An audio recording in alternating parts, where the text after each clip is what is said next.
Guess what? Some inventions changed the world. The light bulb, the telephone, the wheel. Then one glorious day, humanity was bestowed with one of its greatest gifts, the whoopee cushion. The rubbery relic of immaturity has been putt-putting along for nearly a century. It didn't spark revolutions, but it did spark a whole lot of laughter, and maybe a few red faces. It's one of those objects so dumb, so simple, yet so brilliant that it perfectly captures what it means to be human. We built rockets that land themselves, and still giggle at fart noises. So today we're inflating this story, carefully, to see how a little bag of air made comedy history. This is Guess What? And Houston, we have T-3, 2, 1. Long before rubber factories and gag stores, our ancestors were already laughing at the same thing, the sound of air escaping the human body. A Sumerian tablet from around 1900 BC contains one of the first known written jokes in human history. It literally reads, "Something which has never occurred since time immemorial. A young woman did not fart in her husband's lap." That's 4,000 years ago, one of humanity's first written jokes, and it's a fart. Ancient Greek playwrights like Aristophanes sprinkled flatulence into their plays as comic punctuation. In his work, The Clouds, one character literally compares philosophers' nonsense to, well, gas. The Romans took it further. Their banquets were equal parts wine, roast boar, and fart humor. When you eat that much garum-soaked seafood, honestly, how could it not be? They even preserved the tradition in the Philogellus, one of the oldest surviving joke books. Check out entry number 241. Yep, another fart joke. Fast forward a few thousand years to the roaring 1920s, jazz, prohibition, and, apparently, the golden age of practical jokes. In Toronto, Canada, the JEM Rubber Company was producing balloons and other latex goods. One day, while tinkering with scrap sheets of rubber, the workers discovered that if you seal the edges, trap some air inside, and then squeeze, it produces that unmistakable sound of culinary regret. They tested it, laughed, and did what any rational adults would do. Made more. Lots more. They brought their creation to a popular novelty distributor, S.S. Adams Company, but the executives declined, calling it too vulgar for polite society. You've got to imagine the meeting. "Gentlemen, our good name cannot be associated with that noise." Luckily, the Johnson Smith & Company catalog, the Amazon of pranks back then, saw the genius. They listed it under practical jokes, and boom, orders flooded in.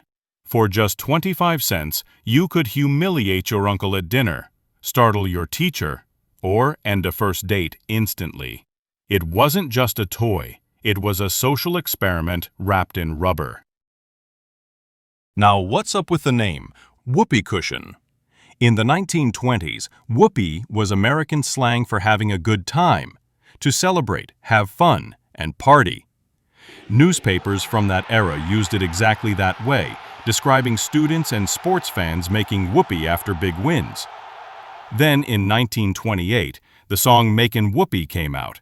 It was playful, catchy, and a hit. But as the entertainment industry has a tendency of doing, it took something wholesome and innocent and turned it rated X. What once meant good, clean fun suddenly became shorthand for, well. But in the case of the whoopee cushion, it stayed the clean version.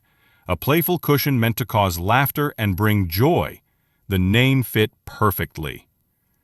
The whoopee cushion quickly became a popular novelty item, sold through mail-order catalogs such as Johnson Smith & Company, where it appeared among other practical jokes and gag toys. It was embraced by comedians and entertainers who relied on physical humor, especially in the era before television, when slapstick ruled vaudeville and stage comedy. Simple, cheap, and universally funny, the whoopee cushion proved that humor doesn't need words. It became a cultural symbol of prankster comedy and remains one of the most recognizable novelty items ever made. The spread of the whoopee cushion proved a global truth. Fart humor is the Esperanto of laughter. Everyone gets it. Across Europe, inventors added twists. The British made squeakers that hid inside upholstered chairs. The French preferred more elegant rubber bulbs, the Petomane era, named after Joseph Pujol, the famous professional farter of Paris who could play songs with his instrument. Yes, that was a real man. He sold out theaters in the 1890s by farting on command. In America, toy companies mass-produced whoopee cushions in every color imaginable: pink, green, even glow-in-the-dark. They became a symbol of childhood mischief, the perfect birthday gift for your class clown friend.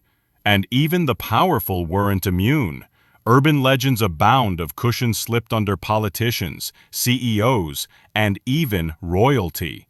Whether true or not, it fits perfectly. The whoopee cushion doesn't care about status. Sit down and you're instantly human. Imagine if world peace negotiations included a round of whoopee cushions. We'd probably get treaties signed faster.